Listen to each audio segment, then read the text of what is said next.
কেন, আপনার পারিপার্শ্বিক পরিস্থিতি আপনাকে প্রভাবিত করবেই। তারা বারবার বলে গেলেন যে প্রযুক্তির দোষ হতে পারে না, শুধু ব্যবহারকারীর দোষ। আমরা তীব্র বিরোধিতা করছি। আপনি যতই ভালো হন না কেন, মানুষের মনস্তত্ত্বে আপনাকে এটাই বলে যে আপনার পারিপার্শ্বিক জীবন আপনাকে বেশ প্রভাবিত করবে। যখন আপনি দেখতে পাচ্ছেন প্রযুক্তি ব্যবহার করার মাধ্যমে খুব সহজে নিষিদ্ধ জিনিসে প্রবেশ করা সহজ হয়ে যাচ্ছে, যখন আপনি দেখতে পাচ্ছেন আপনার আনন্দ পাওয়ার যাত্রাগুলো অনেক বড় হয়ে যাচ্ছে, তখন আপনার কাছে নিজেকে কন্ট্রোল করা অনেক কষ্টকর হয়ে যাবে। সেই প্রেক্ষাপটে তারা তথ্য প্রযুক্তির অবাধ ব্যবহার কথাটি বাদ দিয়ে বিদ্যুৎ, কৃষিক্ষেত্র ইত্যাদি বিষয় উল্লেখ করলেন। প্রতিপক্ষের বন্ধুরা, আপনারা ভুলেই যাচ্ছেন আজকের বিষয়, আজকের বিতর্কের বিষয় তথ্য প্রযুক্তির অবাধ ব্যবহারের সাথে সাথে লেখাপড়া প্রধান অন্তরায়।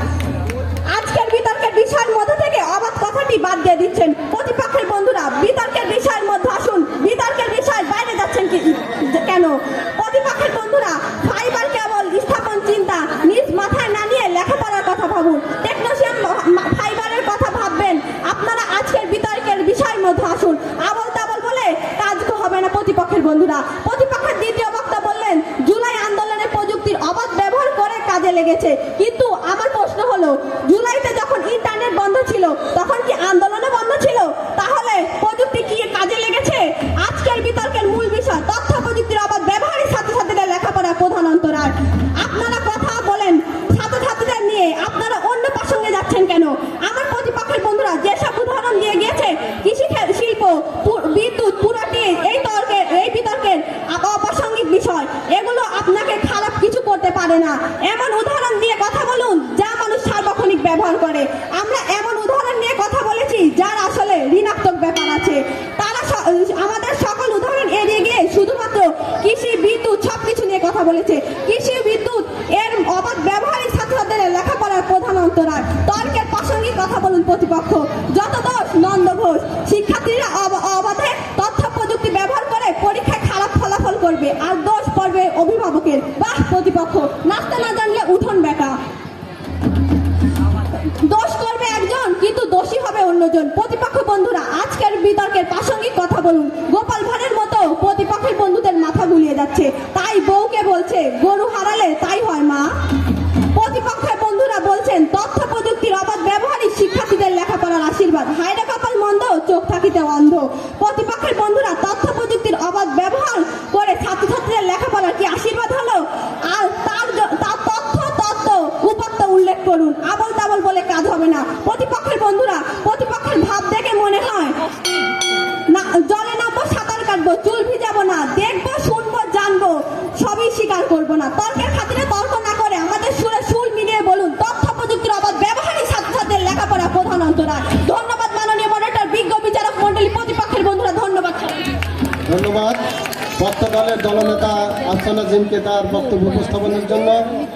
এবার বিপক্ষ দলের দলনেতাকে তার যুক্তি খণ্ডনের জন্য আহ্বান করছি মোসাম্মদ জান্নাতুল ফেরদৌসকে।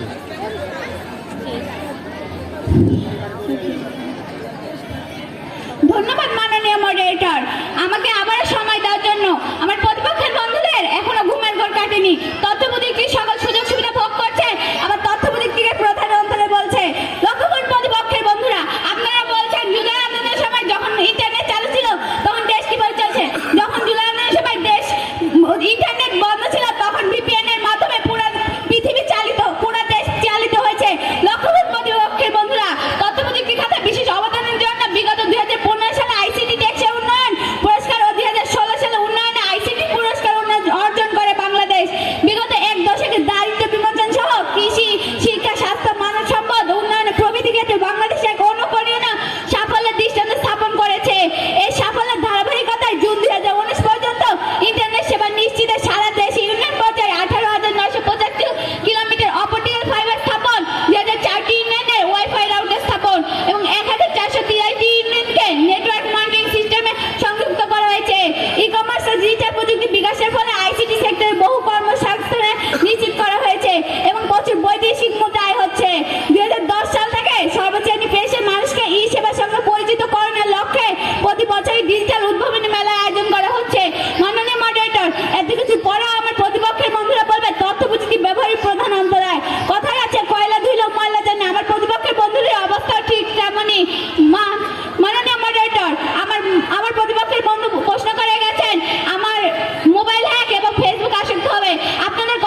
প্রযুক্তি আপনার কাছে